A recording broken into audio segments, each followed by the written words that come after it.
devices to children.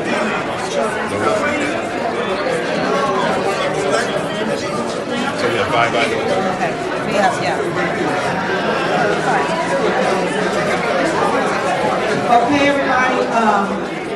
We're finishing up the raffle. I think we have a few more tickets and parties in the back. The silent auction is still open. So we're getting ready to close the raffle. Okay, so just waiting for these last few tickets to be purchased. Okay. Sorry about the mask. Good friend, Phil. Murray is going to be right now. So let's down. Dr. Carol Murray. This one is our UC officer. Her successful business and company. They're going to take over the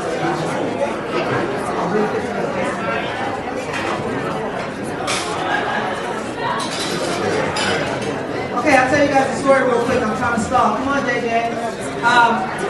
Jason and I ran for school board at the same time. We had 2 seats back in 2013. And we were all waiting at the watch party. And I won and he didn't. Everybody's like, awkward. What do we do? Couldn't celebrate. Right. But somebody evidence is awkward. What do you think? You got to pat Jason on the back and then graduate at the same time. It's okay because when one of us wins, we both win. That's right. That's how it is. That's true. So I'm proud of him. I just want to say that. Okay, did we get here now? Yeah, I come up here, but let me break these tickets up. Okay. That's our one and only son, Jason. Look at him. Oh man, he's got a whole pocket We'll full let of. you guys take over. We just want to make sure nobody gets left out. Yeah, we're out on the whole road. Yeah, I know everybody here is ready to get this program started. You Yes. We've been here for a while and it's time to get it kicked off.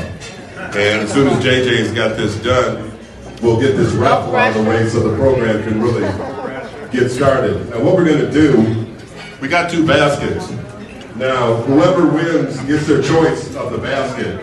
The first one will get their choice of either basket, and then we'll take it from there. But as soon as we get all the tickets, then my wife will be pulling the numbers and we'll announce it, and we'll start getting these gifts off. Actually, we were supposed to have a car that we were giving away today, but Shannon couldn't close the deal, so that'll be next year. So you need to get your tickets ahead of time for next year, and you'll have a chance at that car that Shannon's supposed to be having here. She'll be driving in the meantime. Okay, so you guys can do the honors. I'll get Okay, out. go ahead. Can we have a drum roll? He went to get something to eat. Okay. JJ, so it's just which items? It's just these 2 items right Just here. these 2 items? Yeah. No, we got stuff over here too. Oh, Just extra stuff. okay. Well, we want to do the small ones first and then get to the big ones? Okay. Yeah, we'll do that. Where Okay, what do you have here? Where's the small? We have a children's book so we can introduce you. And this is sparkling.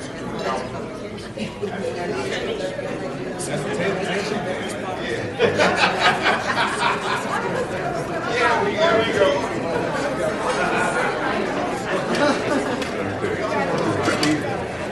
Okay.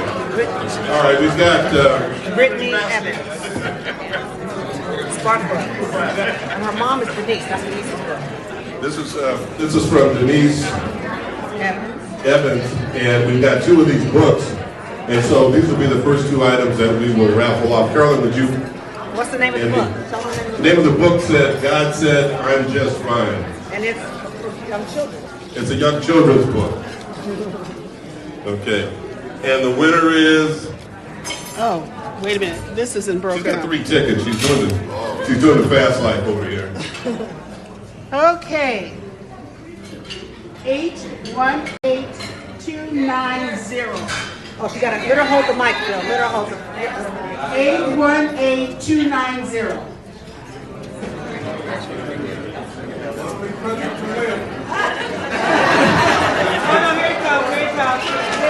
We got a winner in the house.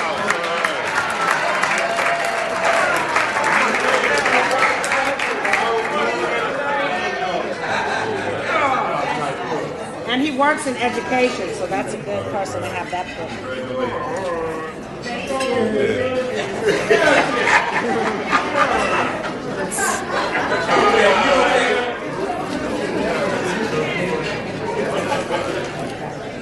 We have the same book by Denise 817, God says I'm just fine.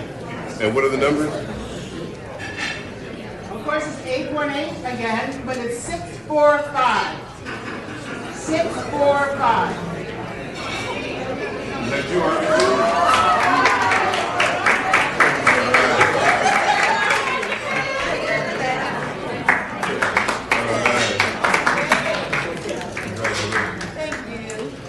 You gonna just give us one, or you want to give them all? Oh, okay. I can give you one. You might want to get it. I didn't like the basketball, but I tried to keep it. But I'm not going to make it in the city, but I'll let you know. What's the next? Earbuds? Whatever you want to give away next, there's another book there. Oh. This, okay, I'm sorry. She's on Amazon. She's one of the leading writers on Amazon. Very well. Well, very well. So now we're going to... All right, now we're going to draw.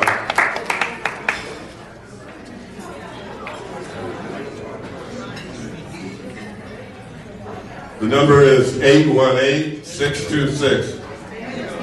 818-626.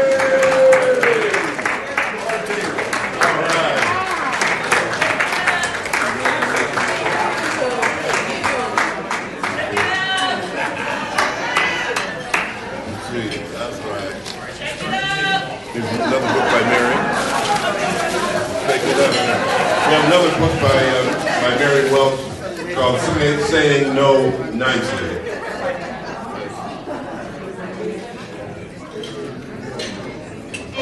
One 817-879.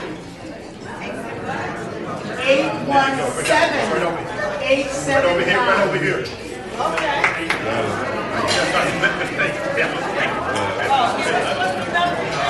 Eight one seven. Let Bill say it. Give a deeper voice. 817-879.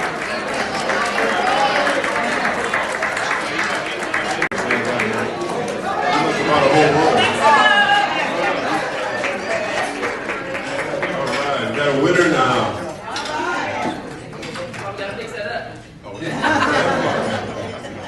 Congratulations.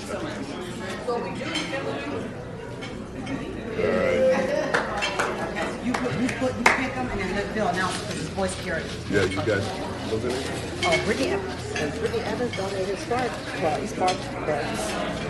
Brittany Evans. Brittany Evans has donated Sparks Buds, which is a really nice headphone set, and it does everything a young person could want. So the number is 818-817. 818-817.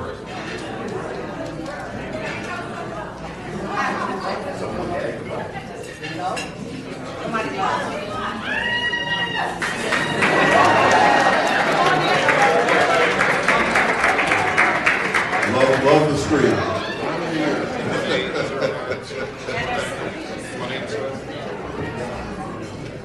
Oh, you're sitting at Brittany's table. Yeah. Sitting at her table. And I don't have my glasses on, so it's like.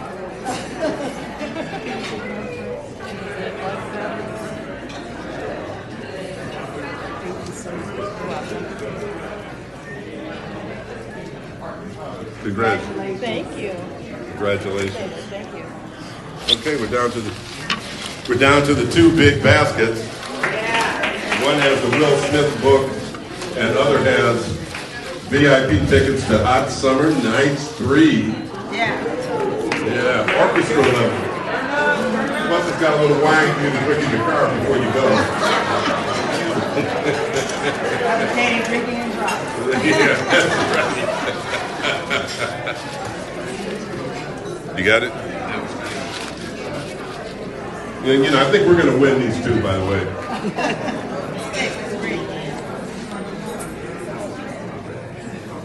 Got two tickets. Which one? Okay. 818-685. And you get your choice of either basket. Right here. All right.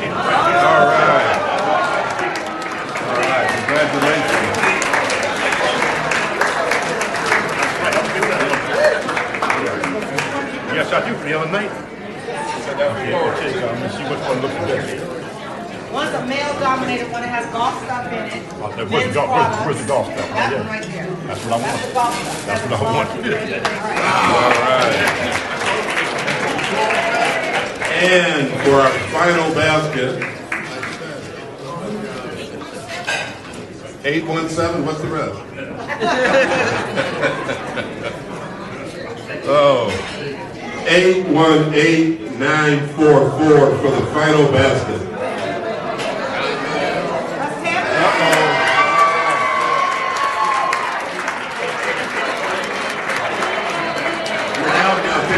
Will Smith with the read.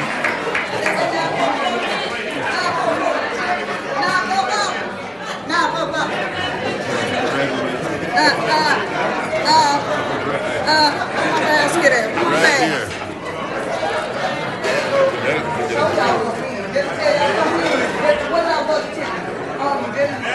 Make an exchange with you here.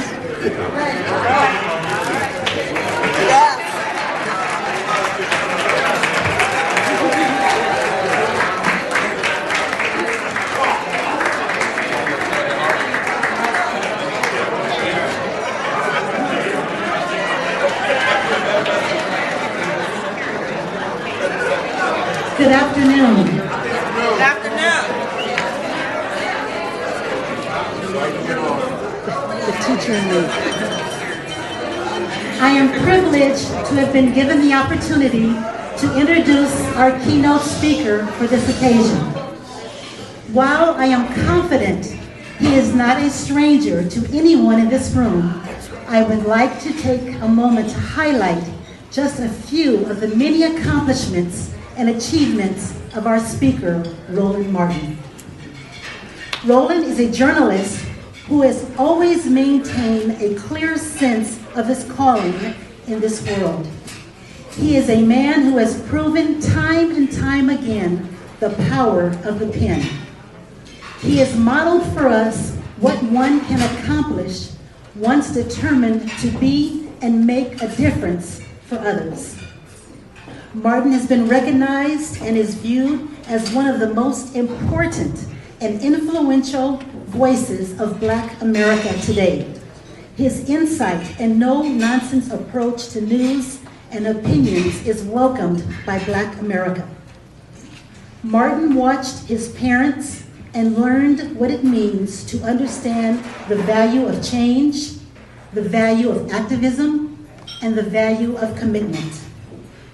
When one takes the time to read about the accomplishments of Roland Martin, an extensive list of professional accolades, titles, and achievements is quickly unveiled. For example, our speaker this afternoon is the host and managing editor of Roland Martin Unfiltered, the first daily online show focused on news and the analysis of politics, entertainment, sports, and culture from an explicitly African American perspective. This online broadcast reaches an average of 314,000 viewers daily. As you read further, you will discover that Martin launched the first Black news source audio and video podcast. Roland is the former host and managing editor of News One Now, the first daily morning news show to target African Americans. Martin spent 13 years on TV One Network when he played an integral role in building the Black-owned media network. Martin spent 6 years as a contributor for CNN, appearing on numerous shows and earning accolades for his no-holds honesty, conviction, and perspective on the topic, on hot topics. Our speaker this afternoon is the recipient of the 2008 President's Award by the National Association of Black Journalists, a 4-time recipient of the NAACP Image Award, an inductee into the Texas A&M University Hall of Honor, and has been titled as one of America's top 150 most influential African Americans by Ebony Magazine. Our speaker has received well over 30 awards for journalistic excellence, including being named the Journalist of the Year in 2013 by the National Association of Black Journalists for his extensive focus on voter suppression during the 2012 election. As I reflected upon all I was reading about our speaker, phrases such as, see something, say something, I am my brother's keeper. Unless you stand for something, you will fall for everything. Taking the road less traveled and being the voice for the voiceless continually flooded my mind.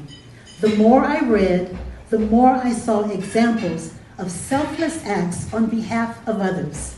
I saw a person who is willing to stand alone if that is what it takes to enlighten, motivate, educate, and change. He has shed light on countless opportunities that we can ask and answer the question, what's next? There was an occasion during the last 10 days of President Obama's tenure where Roland Martin concluded his commentary by urging Americans not to cry, but rather to ask ourselves, who is next? He concluded that evening by urging and reminding us that as African Americans, our fight continues. It does not and did not end with the sunsetting of Barack Obama's presidency, but rather we must continue by asking ourselves, what is next? Who is next? Our fight continues. That is what it means to be African American. Please join me in welcoming our nationally syndicated columnist, author, radio and television host and commentator, activist, our lunch date, and speaker for the afternoon, Roland Sebastian Martin.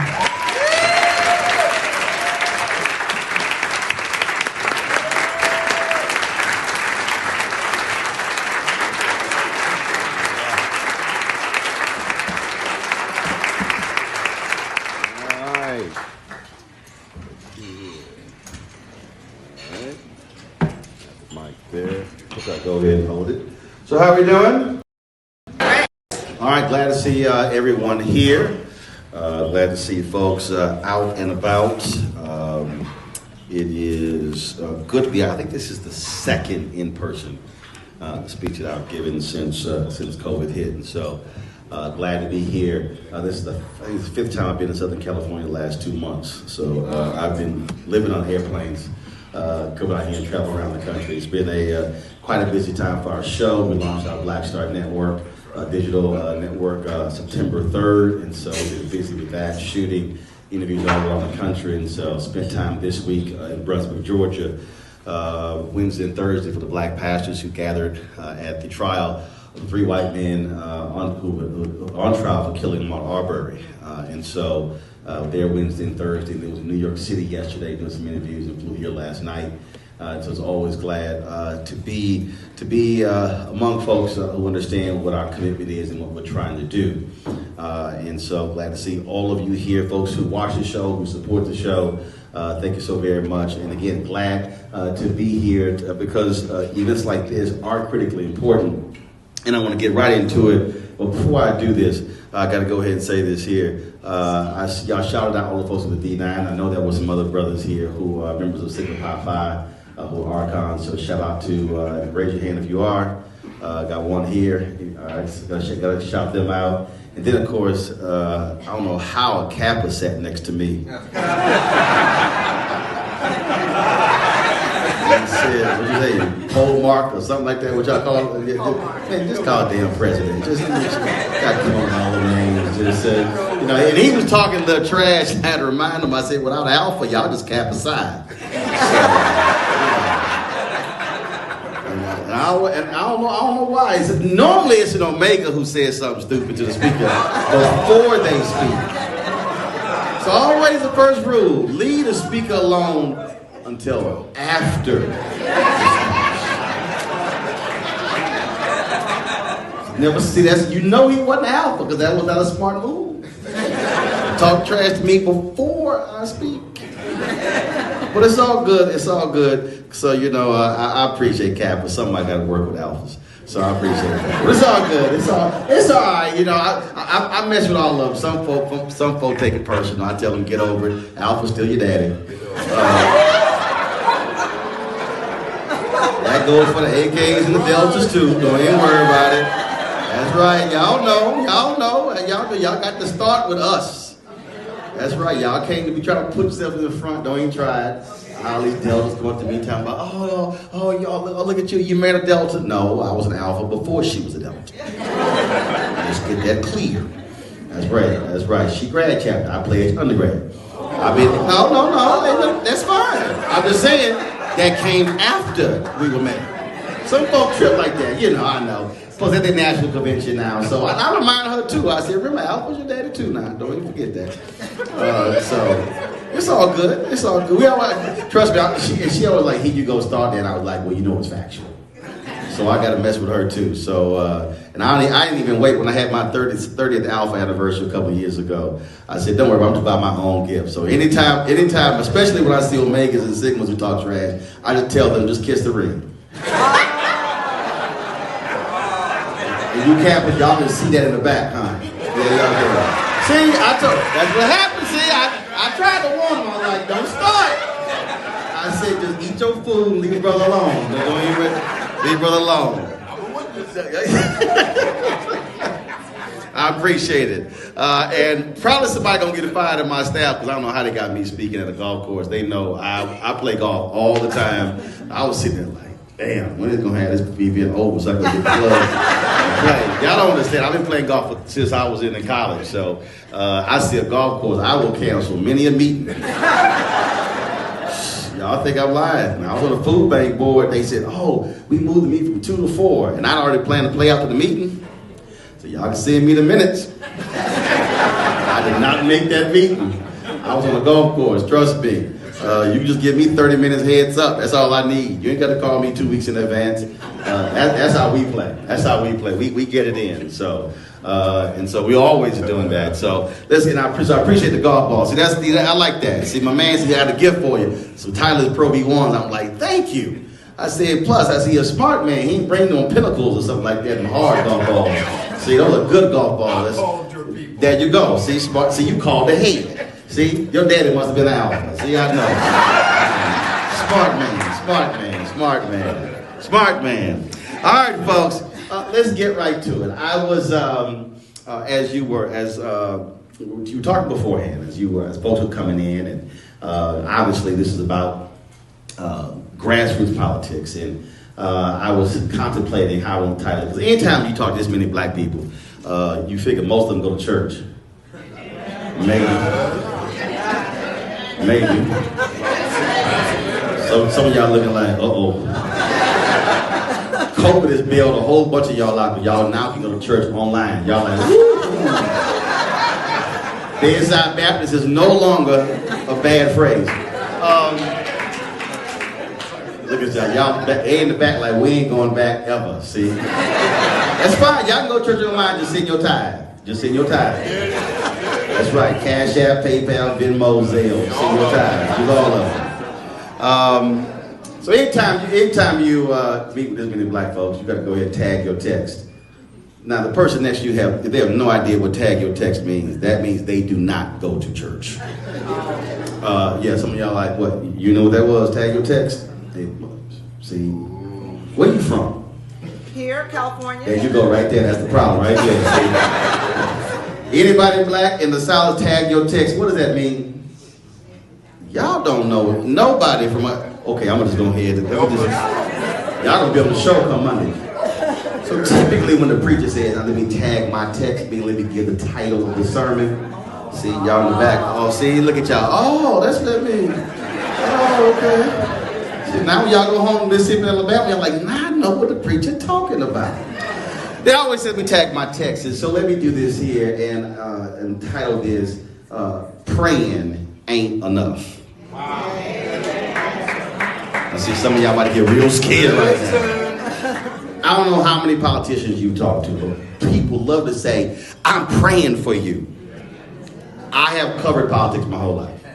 And I've heard that phrase, and I keep saying, if politicians will tell you, I appreciate all the prayers, but that will not fund a campaign. Right. You ask any politician, they'll tell you. They'll tell you, people say, oh, I'm praying for you. We got your back. I lit a candle for you. And they sit there like, man, okay, I appreciate that, but that ain't gonna do it. Now, it doesn't mean that we don't believe in the power of prayer. But the reality is, when you are running for office, when you're trying to change something, when you're trying to build something, you literally have to put infrastructure together. You've got to put a team together. You've got to have a plan of action. And there are a lot of people who are great and wonderful people, and they are committed public servants, but they have no idea how to win. And when we talk about winning, it requires resources, it requires teams, it requires folks who are now doing social media, who are doing video. It still requires signs and billboards and all of those things that go in line with it. And see, someone in the back like, ooh, thank you. Sound like somebody been doing a lot of begging, like, y'all have got to give. And see, we are also stuck in this mindset that, oh, well, I can't afford to give. Well, if all these black celebrities would just give, without realizing that in many places you have spending limits. Yes. That's one. Two, reality is collective resources still matters. When Bernie Sanders ran for president, average gift was $27. If you look at when President Barack Obama ran for office, there were people who would some people were tithing literally $10, $20 a month. Well, over the course of a year, $20 a month is $240 a year. That money simply was adding up. And so you do that times 200 people, then you actually see real numbers. And then people say, well, we want to see change. We want things to happen. But what I always say is you're not going to see anything happen unless you literally elect the very people who can make those things happen.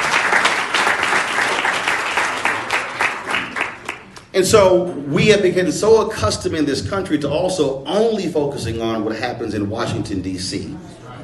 Or if you're in this state, what happens in your state capital, Sacramento, without realizing that nearly every person, not nearly every person is greater impacted by what happens locally.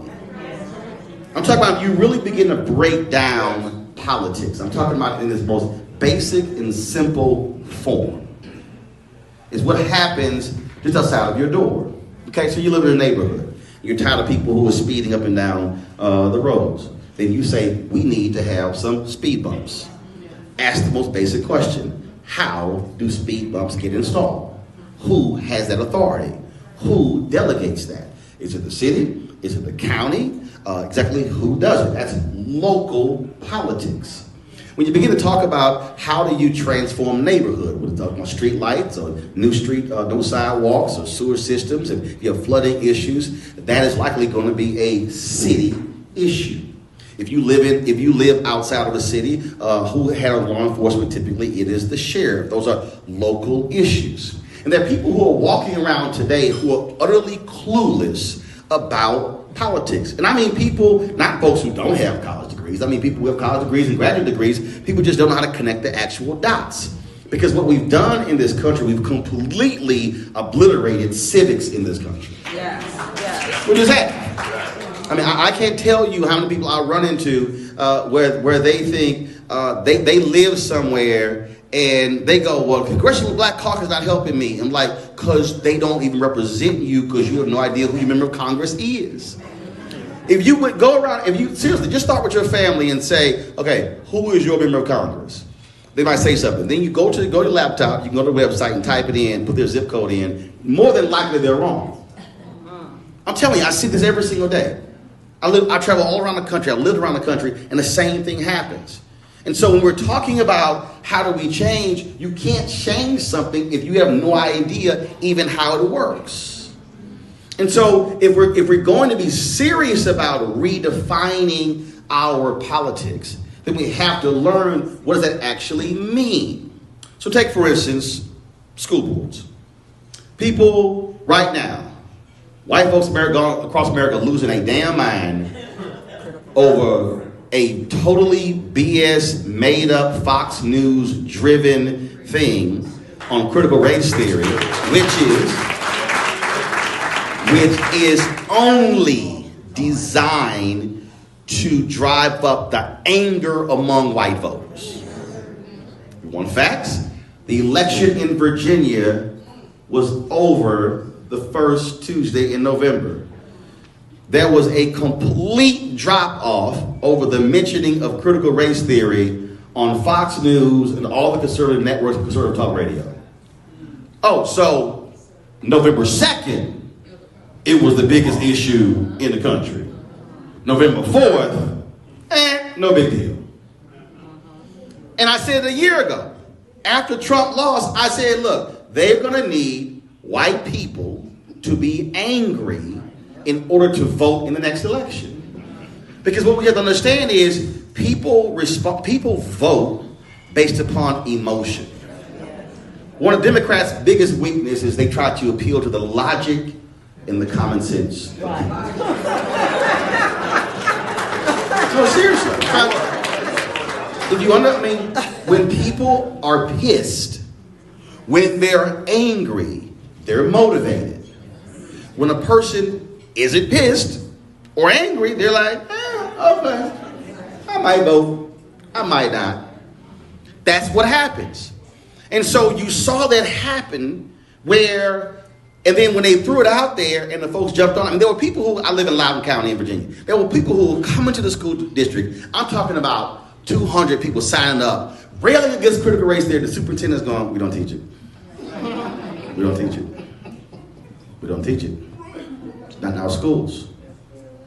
But if you also need to understand what the game was, because the game was not critical race theory. I mean, they literally even talked about it. Christopher Ruffo, you saw him when he was on Joy and Reed shows and other shows. He even tweeted this.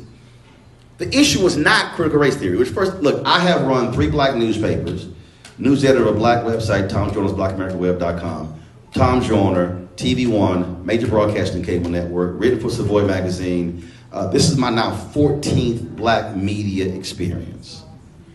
In my entire career, I didn't write a damn thing about critical race theory.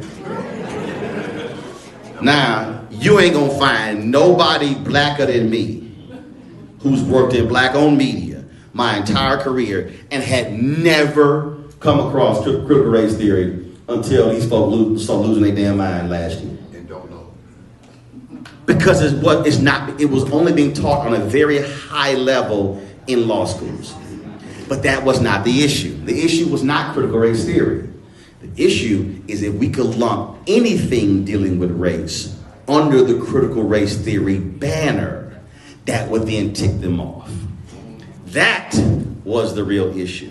So when you had DEI, diversity, equity, and inclusion, all coming about after the death of George Floyd, that's what the whole issue was. The issue was the changing demographics of America and what's happening. That was the issue. And so the anger that has been fueling these folks is because the blowback of they do not want to see America being redefined.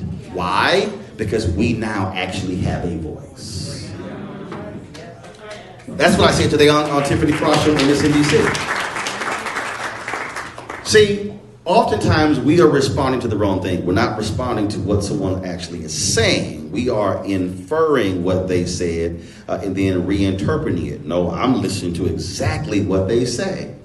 And so when you hear the phrases, we're losing our way of life, you have to stop and go, what exactly do you mean by your way of life? All of the drama with Colin Kaepernick taking a knee. See, people are not listening properly. This is not what it means to be American. Actually, it is. Because you can't condemn somebody for kneeling because he was protesting when it's literally the First Amendment. What more American than the First Amendment? Now you got all these crazies out here who love the Second Amendment. But you can't get to the second until you walk past the first. So y'all want to leapfrog the first, get to the second. But see, when you hear our values are changing, you have to listen to what politicians are saying. What people are saying when they say our values are changing. No, what they're actually saying is how America has been defined since its existence has been defined through the prism of largely white men. And so now we are not happy that the rest of y'all get a say. I'm telling you, if you listen to the language, you hear it, you hear the language. California just decided, the school, to say, we're getting rid of the testing. Already, folks, this is their way to get around the ending of affirmative action. No, it's because it doesn't work. And also, the very testing was used specifically to exclude us from the major institutions. A couple of years ago, they uncovered where the president of the University of Texas gave a speech to alumni in Houston, and they were all up in arms after Brown was Board of Education. He said, chill, we got this. We're going to put in standardized testing. And they're not going to be able to pass. He said, so y'all relax. And that's exactly what happened. And so what you have to understand that we're now seeing is, you're seeing the game, the political game that's being played. And what's happening is folk are getting so caught up in somebody else's game that they begin to drive on their own. So people asking me, they're like, well, you should have that guy Ruffo on your show. I'm like, no. They're like, why? I said, because that's exactly what he wants. See, this is what they do. And Stephen Bannon actually said it. Over here, they talk about stuff. Then they like, okay, we're going to make this a thing. So then we're going to talk about it and build it up. And then we're going to attack over here. Why aren't y'all discussing this thing?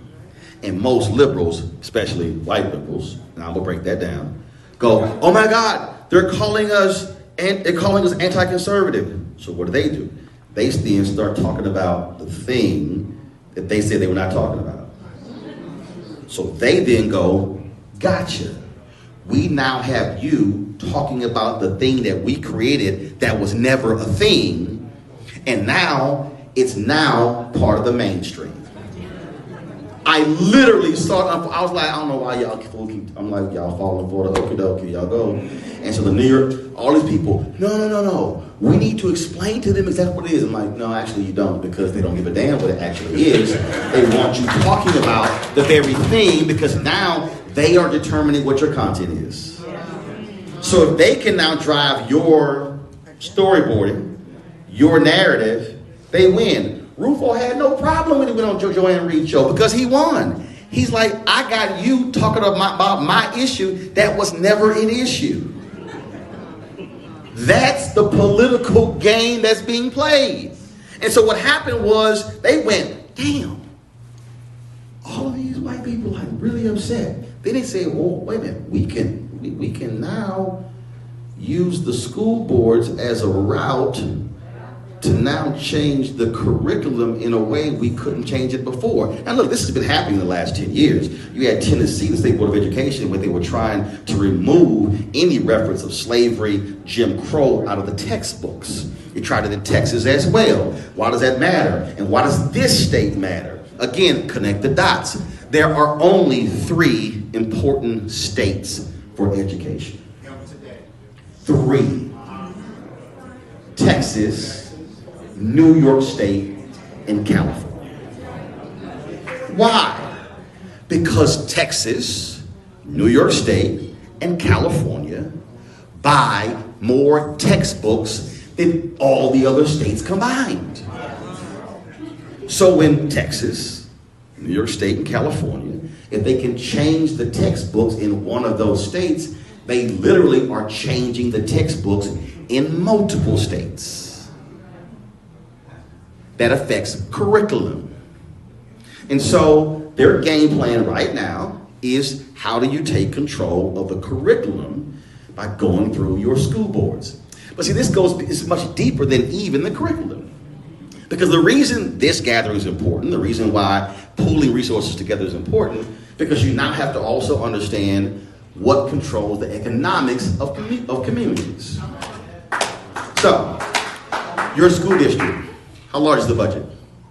$800 million. $500 million. 500 million. The city council, how large is the budget? 285. No, the budget. How large is the city budget? 285. 285? 285 million? Yep. 500 million for a school district? How about the county? What, billion? Okay, let's say billion. That's 1.7 billion. So it's $4 billion for family. 4 billion. Got it. 4 billion, 500 million, 200 some odd million. Got it. That's 4.7 billion. Now ask the question.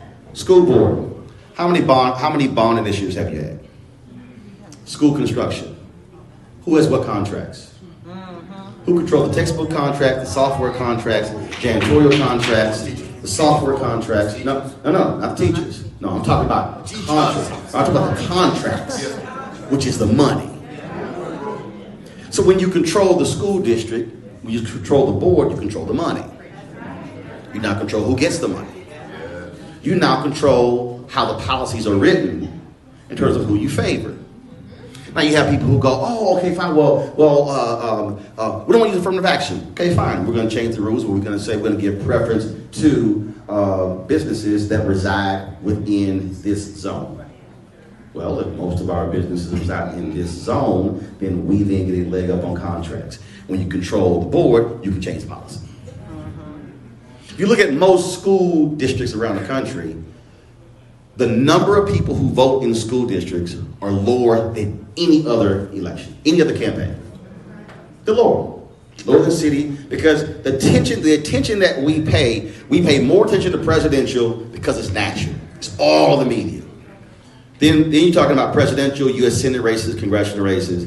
Then you go gubernatorial races. Then you go state races. And then once you get past that, the bomb just drops out. So you won, right? Who won on the school board? You did? What was the vote number? I won. Oh, you had about 15,000 that particular year. Yeah. 15,000. A little over 15,000. Okay. So how many people on the school board? 5. Means 3 is the majority. Yes. That means take over the school board, let's just say 45,000 votes. Okay. You ran for school board, total campaign budget. How much you raise? Campaign manager. 17,000. 17,000. Okay, fine. So that means that if you say, okay, if we want to take over the entire school board, we need to raise $75,000. Yes. Okay. Yes. I want you to think. 5 positions. 5 positions. If you say, fine, we're going to sit here and raise $25,000 per position, or you say we're going to run a slate. We're going to run 5 people. We're going to go out and raise $125,000, and we're going to fund each candidate with $25,000 each. Right. And then the goal was to win 3 out of 5. Yes. I went 3 out of 5. I got majority of the school board. This is just basic vote counting. And so when we're talking about power, look how much money people will then work together to bundle to raise for a congressional presidential campaign. That's great. That's wonderful. But the reality is, the amount of money, I guarantee you, if you run the numbers, you probably in this city, you probably raised more money for a presidential campaign. For one presidential campaign, that was not even a blip of the billion they raised, when literally you could have taken those exact same resources and taken over the entire school board.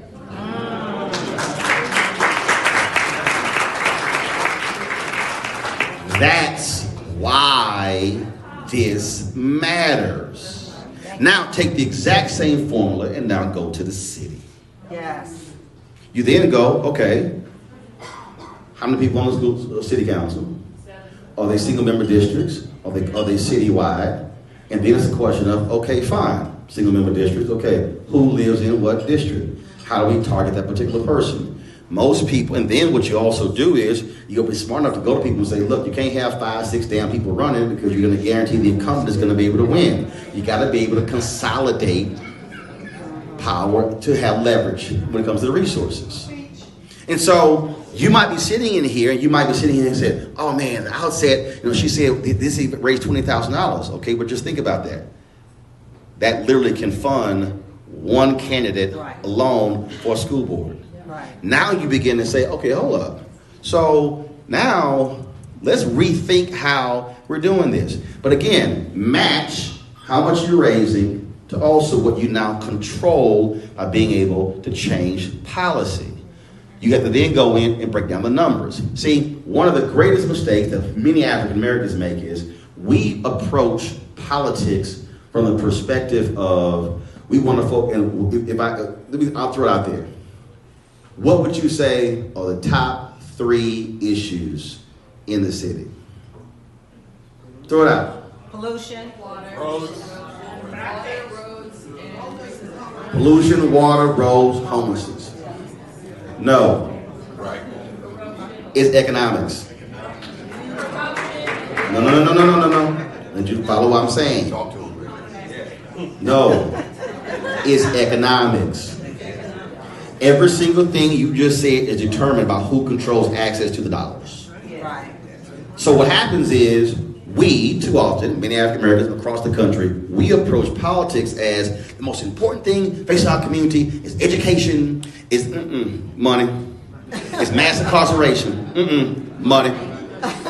Oh, except no, money. It literally resources. Because everything that you just named has to be funded.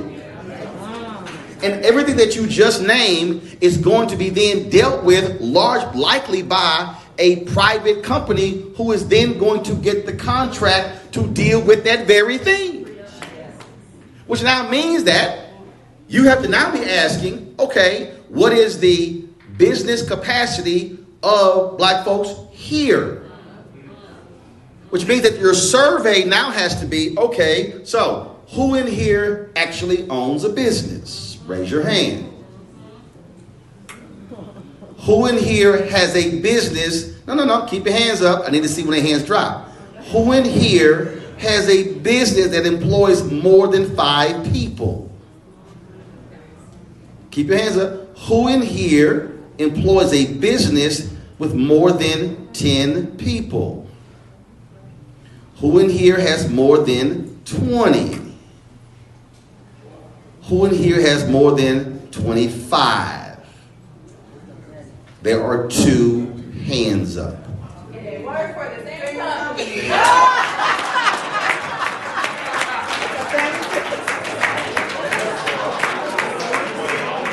Y'all work for the same company. No, but I need you to understand. Pre-COVID, nationally, there were 2.6 million black-owned businesses in America. 2.5 million had 1 employee. They were doing an average revenue of $54,000 each. 7 years ago, we had 1.9 million black-owned businesses. We had 1.8 million with 1 employee, doing an average revenue of $110,000. That means that we added 700,000 more black-owned businesses, but the revenue got cut in half. So when people say we need more black-owned businesses, no, we need more black-owned business with capacity. Now,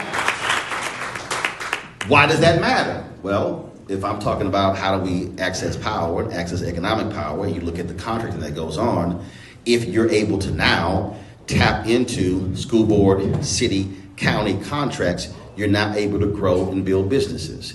You're able to grow and build businesses, you can employ more people, that impacts unemployment, that impacts wages, that impacts wealth, but more importantly, you now, by growing your business, now have the ability to actually fund more candidates. Right. Yes. It is literally controlling your own destiny. Right. This is how the game has been played. And so what we've done is We have not done what Maynard Jackson did, who really understood this when he transformed the city of Atlanta. People talk about Atlanta being the Mecca. Remember, 1973, African Americans received 0.0012% of all contracts in the city of Atlanta. I didn't say 1%. I didn't say 0.5%. I didn't say 0.25%. 0.0012% of all contracts. He said his grandfather told him there were 3 B's: the ballot, the book, and the buck. He used the ballot and the buck to drive the very issue. So when you look at Atlanta today, you cannot talk about Atlanta today unless you look at what Maynard Jackson put in place, and then behind him, Andrew Young, and then Maynard came back. Then, of course, you had Bill Campbell, Shirley Franklin, Kasim Reed, Keisha Lance Bottoms, and now they have the election going on right now. It is understanding how they use the power. He understood that the greatest economic engine, not only for Atlanta, but the state of Georgia, was the airport. When they rebuilt the airport, he said, let me tell you something. He said, unless y'all get more black people contract, there will be tumbleweeds that'll be going down the runway before I allow this thing to be rebuilt. Wow. That's how it changed. And that's why when he left the mayor's office, not a single major law firm in Atlanta would hire him, because all of those white power brokers were pissed that he dared disrupt the economic engine in the city. And so if you're going to be talking about, but if you're going to now be talking about how do you transform politics, Inland Empire, in this area, you have to lock in on the money. Because how are you getting beat? The money. The candidates with a war chest. If you ignore the money, you will always lose. Yes. Which now then means, okay, who are the people who are funding your opponents? See, what I'm trying to get you to see is this thing is not just about how can you come together to have an event to raise money to fund candidates. You literally have to be thinking about redefining the political and economic power structure, because that will then determine how you're able to advance. And so when you begin to study other folks, and so the question for me, it would be, okay, who gets the largest contracts in the city? Who gets the largest contracts on the school board? Who then are they funding? How many of us are supporting those very businesses? And then what are they funding in return to our community? So if you're pulling resources out of our community and then you're not giving it back, there's no return on investment, then we got a problem. Come on, y'all, listen. And so then when you now take, because I guarantee you, it always happens. Somebody's sitting here, they're like, oh, okay, man, they said, hey, all right, they shout out Divine Nine. Well, I ain't a member of Divine Nine. That's fine. Everybody's not a member. But I want you to understand that one of the greatest things that we have in our community is that we have organizational infrastructure that is grossly misused. Do you read Dr. King's book, Chaos of Community, Where Do We Go From Here? Which is one of the most phenomenal books, and I dare say one of the 3 most important books that should be on your library. This is what he wrote in 1967. It was published in 68, and it was the worst-selling book out of the books that he wrote. And the book also was not in print for 10 years after his assassination. For me, that was by design. You read this book, you literally will think that he's writing about 2021 and not 1968. What he says in the book, there are 4 institutions that are prime position for the liberation of Black America. The Negro Church, the Negro Press, he says fraternities and sororities, and professional and business organizations. So if you look in here, so I'll ask it this way. So whether it's Divine Nine or anything else, if you are a member of a largely black organization, raise your hand. Okay, put your hand down. That means that if you're talking about Divine Nine, Links, Lays of Distinction, if you're talking about any number of groups, what Prince Hall Masons, what's your Eastern Star, we can go on and on and on. These are all organizing entities with existing membership that are actually funded by themselves, that are not controlled by any external forces. If you take Divine Nine alone, no one funds us but us. Think about it. Yeah, you might have some corporate sponsors, but I'm talking about the reality is these are self-funded entities. Black fraternities and sororities actually represents the most sophisticated infrastructure in the black community. Now, what I mean by that is you have to look at the organization, how they set up. These are international organizations, national leadership, regional leadership, state leadership, grad chapters, undergrad chapters, and programming that goes all the way down to elementary school. We call that being horizontal and vertical. Which means that if you are the general president of Alpha Phi Alpha, and when you make a decision and you press the button, it goes to every chapter around the world, and whatever that decree is it. If you don't abide by that, you can be removed or your chapter yanked. The NAACP doesn't structure that way. Yes, you're the NAACP headquarters in Baltimore. They have state conferences. They also have local chapters, but in many ways their local chapters are autonomous. Yes, they have to abide by a certain set of rules and procedures, but national cannot mandate nor dictate what they do. So what we have is we have organizational power that is only focused inward. I've said this to all of them. I gave the Brotherhood speech at the Alpha Convention 3 years ago in Baltimore. I said this to the Deltas, to the AKAs. We spend enormous amount of time and resources on bullshit.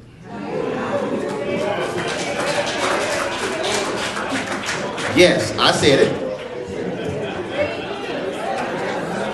I got no problem saying it.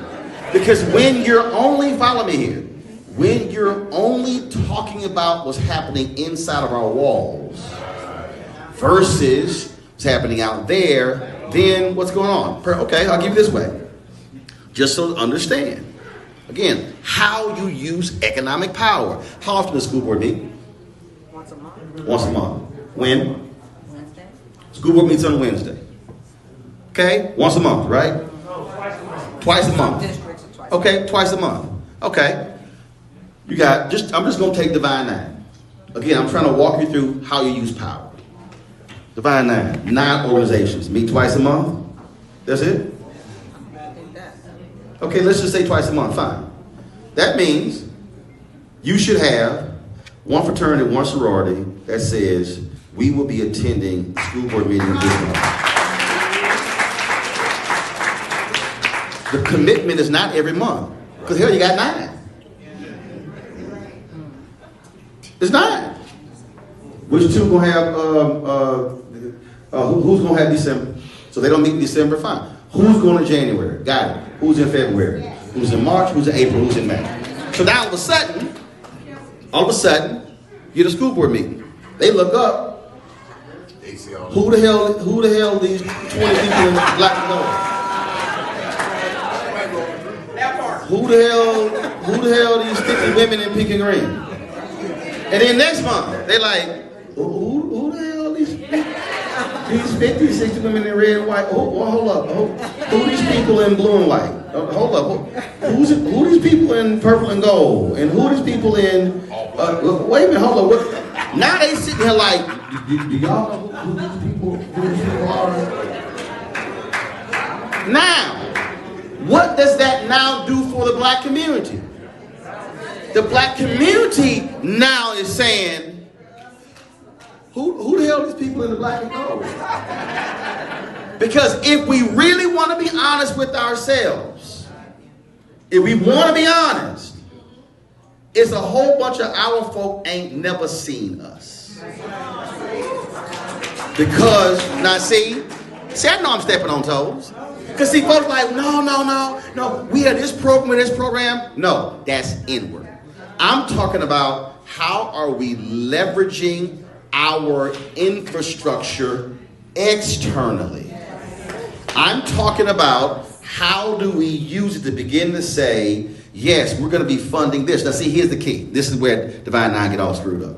Folk go, oh yeah, but we can't impact our 501c3 status. No, first of all, the law says you cannot endorse candidates.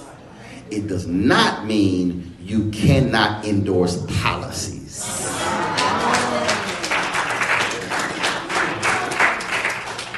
We are literally sitting on power that is untapped. Wow. That is unused. We're literally sitting on it. And it's not being used. And we're only using it inside of our group. And really on what? Look. The head of the Boulay said, hey, Roland, he said, I want you to present at he said, the Grand Boulay. I said, I don't do bullshit, bro. No. I want you to understand. I know. I'm giving you the quote. The reason I'm trying to explain this to you is because that's part of the deal. I'm not interested in going to the Bahamas for the Grand Boulay in order to go to an art event and go to a cooking deal and to go on a cruise. No, I'm not.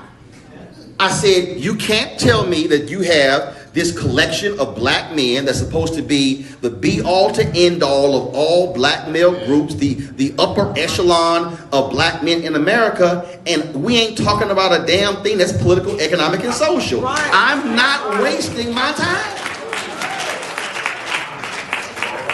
And so what I'm trying to get us to understand is we need to stop patting ourselves on the back organizationally and then begin to say, no, how are we leveraging this power beyond? But see, this for me, this is not just with Divine Nine or the Boulay or look, when the brothers came to me, they said, hey man, we want you to be a part of Prince Hall Mason. I'm like, cool. I said, but you do know what's going to happen when I'm in. I ain't here for meetings unless that meeting actually means something. Look, I'm a life member of the National Association of Black Journalists, 3-time board member. I get inducted next month to our Hall of Fame. When I got on the board, I told them I'm not here for games. I said if we're going to use our power as the world's largest minority journalism organization, I said then we're going to do that. So when we met with corporations, I said I walked in like we about to meet. And I had to deal with some of our people who kind of like, yo, Roland, I think you're a little radical with it. I said, yo, I'm not here to be cute. When I sit at the table of power, I need them to understand I'm not playing. And so we are approaching this with a hat in hand, mealy mouth, small, as opposed to walking in saying, no, I'm looking for major, significant, substantive change, and my ask is going to be so large, it's going to cause you to fall out your chair. I'm saying you got to be willing to look at your existing political leaders and say, if the mayor or the council members or the school board leader, if they are not up to the task, you must be willing to look somebody in the eye and say, we gonna take you out at the next level. And let me be real clear. I ain't got no problem taking out somebody black. Let me say it again. Because I'm telling you, I've seen this game before. Folk like, I don't know, that's a sister. If her ass ain't, If that sister or that brother is not advocating for policies that are specifically benefiting our community for good, they got to go. I see no difference whether they're black, white, Latino, or Asian. See, the mistake that we make is we go, yeah, but you know, that's our kinfolk. No, it's not. This is not about I want to get along with somebody. Right. This is about are our communities, our neighborhoods being transformed? Are our businesses getting the kind of contracts that are needed? Are we seeing growth? This is not about I need an invitation to somebody's Christmas party.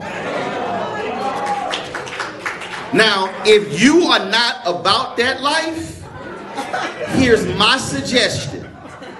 Give your check and leave. Come on.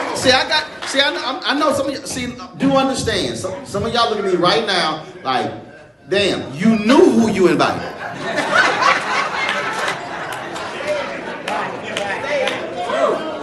But the reason many of our communities are in the condition that they are in is because too many of us have been satisfied with status quo.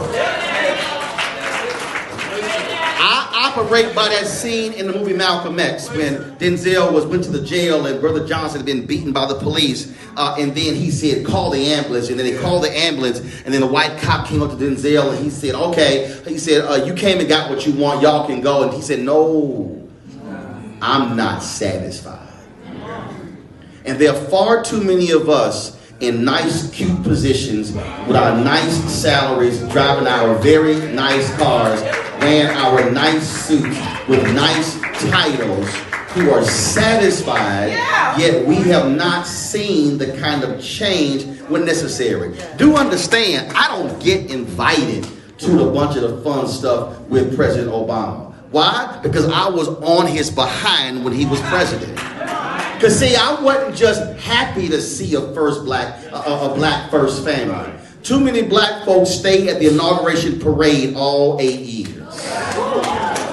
Everybody else left. Everybody else was asking for stuff. I had black people around America saying, no, dog, we really can't ask him for stuff because, if we do that, white folks gonna get mad. He might not win the second term. And I was like, so hold up. You ain't asking for something for somebody white you ain't never met who might do something 3 years from now? I said, you crazy. And people were like, but you really can't, we really shouldn't push that hard. I said, no. See, the thing is, we got so wrapped up in him being the first black president, we forgot he was the 44th. I can't ask the previous 43 for stuff and not ask the 44th. So I don't care if you a black governor or county leader or mayor or council member or school board leader. I have a full expectation that you are going to deliver because everybody else is demanding return on investment. The point of raising money to get somebody elected is for there to be a return on investment. And so that has to be our mindset, and we can't be afraid to make these demands.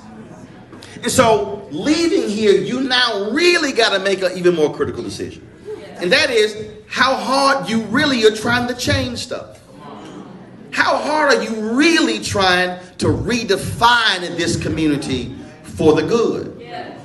See, none of us want to think about it, but the reality is we all have an expiration date. And so the question you got to ask is, what are they going to say about me when I'm gone? But I don't mean just when I'm gone physically from this earth. What are they going to say about when I was the pole mark for the Kappas, or I was the general president for the Alphas, or when I led the AKs and the Deltas, or when I led the church coalition, or when I led the Prince Hall Masons? What are they going to say about when I was president, or when I was on the board, when I was an officer? What are they going to say about my tenure there? Are they going to say that they disrupted things and changed things? or they're going to say stuff stayed the same as it always has been. I have no interest in anybody ever saying when Roland Martin was here, stuff stayed the same. See, I'm not afraid of them being afraid when I walk into the room. See, again, many of us have been raised, and this is the reality of white supremacy in America. Many of us have been raised, we walk into the room, we walk in head down, bowed, and we don't walk in loud and proud. I had somebody told me, they said, you know, you walk into the room like you belong here. I'm like, you damn right I do.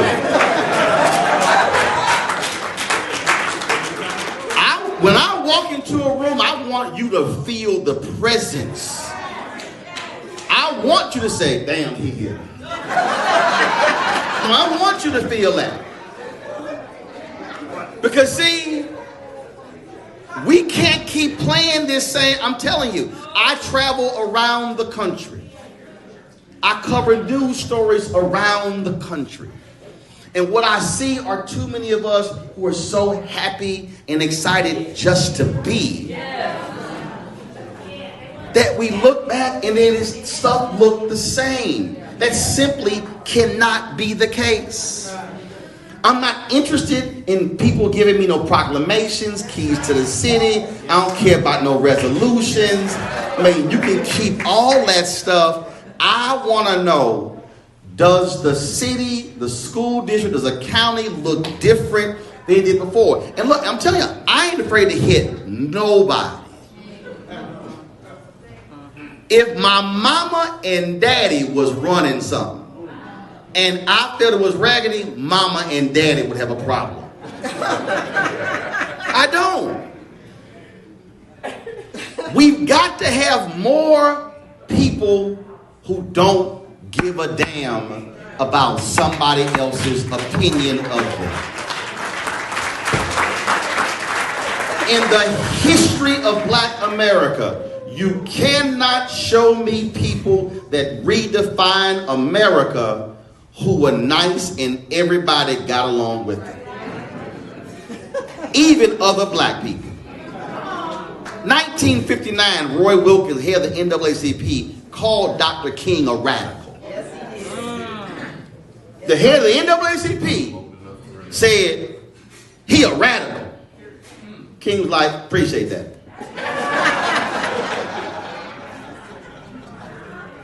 See, so many of us have fallen for America's redefinition of Dr. King because we have turned him into a civil rights bobblehead, a civil rights mascot.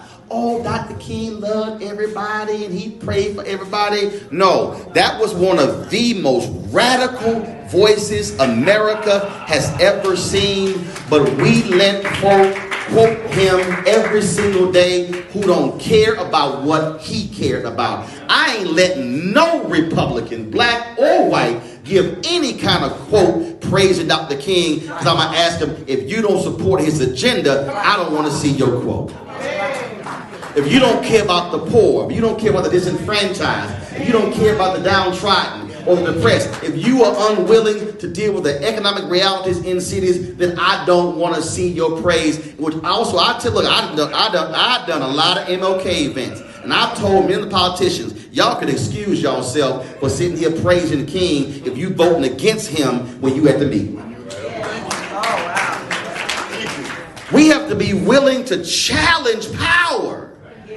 Because Frederick Douglass said, power concedes nothing without a demand, never have and never will. But he also said this before he died. He said, agitate, agitate, agitate.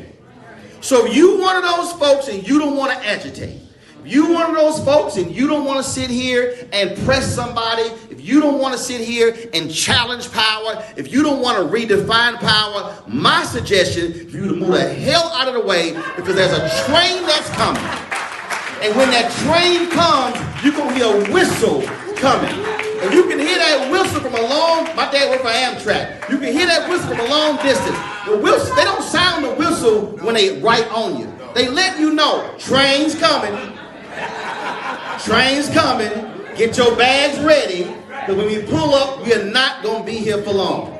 And so there's some folk here in this city, in this county, in this state, that are unwilling to move out the way. Tell them two things going to happen. Either you move for us to move forward, or you're going to get run the hell over.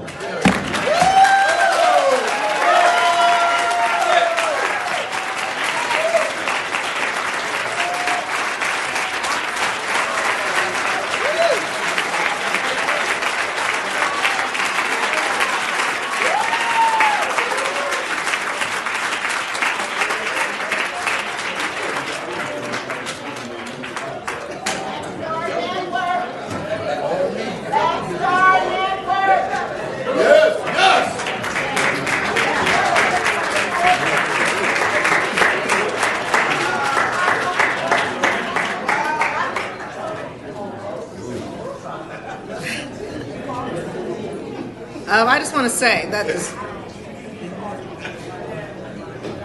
I told you that's why I had him come, so I don't even have to talk, because he just pretty much channeled everything. Thank you, Roland Martin. Thank you for being here and for doing what you did.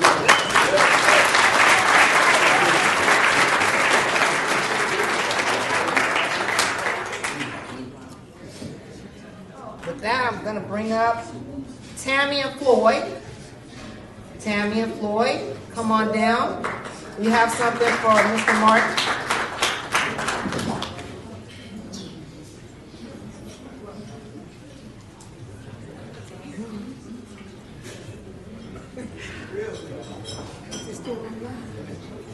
Oh, yes. Oh, I like the line. Well, Roland, I want to say this to you, because I have something for you, and I don't know if I should give it to you, because I'd rather shake your hand and say thank you, and I totally understand what you're saying, and got the fever, got the power within all of us to do everything that you're saying, but I'm gonna give it to you anyway, okay? All right, is your live going? He gonna get it anyway. All right. So we have a certificate here from the Black. What are you doing, Floyd? No, I got it. Okay. We have a certificate here from the Black Chamber of Commerce, and it states, the Black Chamber of Commerce Inland Empire hereby presents Roland Martin of Roland Martin Unfiltered Daily Digital Show a certificate of appreciation for your outstanding career in news and media. Now, I know you don't need all of these, but we're going to give it to you because it makes me feel good and it makes us feel good. So, the Black Chamber, I like that. Okay, so here's your certificate. And then you oh, wait, her. Stand over there. Okay, stand over here. Stand over there. Stand over here. Look right there. Oh, yeah. Floyd, get into it. Come on, Floyd. There you go. Thank you. All right. Floyd, you want to present? Oh.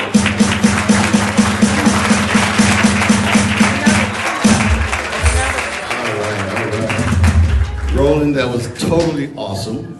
I was going to joke and say that I wrote that material for you. I don't write speeches. Okay, there you go. I felt that. Awesome. We'd like to thank you for being here today. And I wrote down several notes here. And your beginning part talked about praying ain't enough and the power of prayer. And if we could take that just a little bit further, I'm just going to kind of like sneak in a little bit of me, all right? I'm an audiologist, a hearing specialist, and people say, Floyd, what is a good referral for you? TV's loud when you're watching it, you make mistakes with words that sound alike, and you don't get the joke, okay?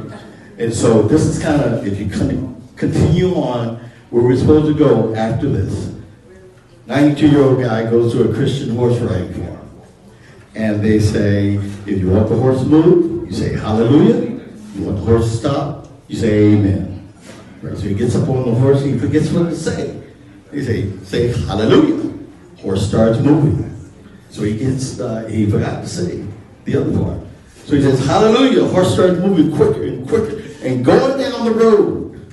And finally he sees the cliff that it's coming to. And he sits back and says, oh, how do I stop this horse? I'm going to die if I can't stop this horse. So he stood there and said, "Stop, you dummy, stop." And then he sat back and said, "I know what I'll do, I'll pray." Right? So he says, "God, if you stop this horse, I promise I'll be a much better person." What do you say after the prayer? Amen. He got so excited because the horse stopped right at the cliff. He went, "Hallelujah." So, that being said,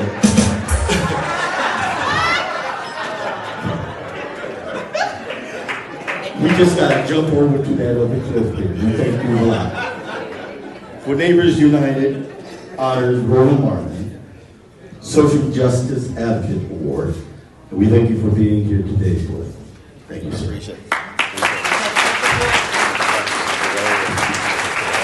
gotta get some for you. You gotta give it to him. Right here. There you go. All right, I appreciate it. Thank you.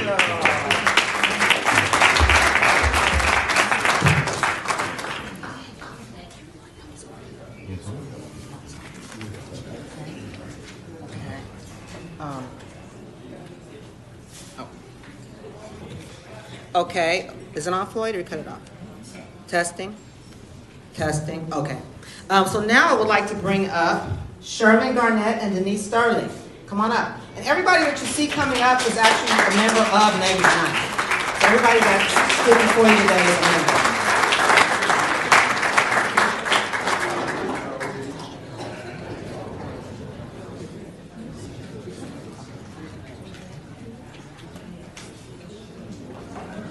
Good afternoon, everybody. Again, thank you, Mr. Martin. Great speech. Just want to say one thing before we start here with these awards. I want to acknowledge a living historical figure, descendant of this historical figure. If I could ask my friend, an educator too as well, Miss Doris Dredd Lee, to stand up. She is a descendant of Dred Scott.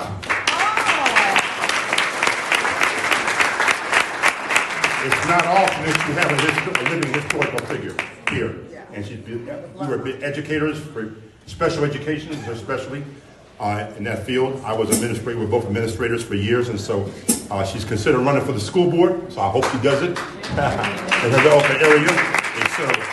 So again, it's out there, folks. We're going to move forward. We're going to mention the honorees now. We're going to be giving out the awards. The first individual, I've known this young man myself for many years. We served together on a nonprofit that advocates to eradicate gangs and drug issues in San Bernardino County. He is the chief of the school police in San Bernardino County, Chief Joseph Polino, a 28-year veteran of law enforcement.